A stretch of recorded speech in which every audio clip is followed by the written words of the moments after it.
অসুস্থতা বলতে রোডে গ্যাঞ্জামটাই বেশি অসুস্থতা করে। কিছু হইলে গাড়ি ভাঙচুর করে, বাইরে দিয়ে ভেঙে ফিরে চলে যায়, এই জায়গাটাই হলো বেশি সমস্যা। এরকম এটা ভাড়া দিবে না, আর উল্টা গাড়ি গ্লাস গুলো ভেঙে থুয়ে যাবে। এতে মনে করেন যে মালিক, যাতে মনে করেন এই রোডে যারা মালিক, এরা তো পয়সাশালী লোক, এরা সবাই গরিব। হয়তো কেউ বিদেশে গেছে, বিদেশে যাই কামাই রুজি করে সেটা গাড়ি কিনছে।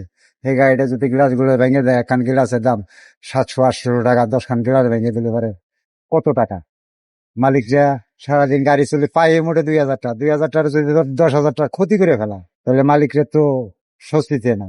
বকা জকা মানে থাবরও মারে, খানকির বলা কয়ে মাদার চোদ কয়ে গালি দেয়। কেন পরিস্থিতি শিখে গাড়ি চালাতে তো গেঞ্জাম করা যাবে না। মনে মনে আল্লাহর কাছে বিচার দিয়ে তুই যে আল্লাহ তুই বিচার করিস। আমি 40 বছর এলাই। আমি স্টাফে বলে দিই, যদি একজন ভাড়া না দিয়ে চলে যায় গেঞ্জাম করে না। তারপরেও মনে করেন যে এরা বর্তমানে এই রোডে গাড়ি চালান ছাত্র জন্য একটা টাফ ব্যাপার হয়ে গেছে। আর এই স্টুডেন্ট তো অনেকে স্টুডেন্ট না, চাকরি করে, হ্যাঁ স্টুডেন্ট বসে থাকে, কি করবেন, করার নাই কিছু।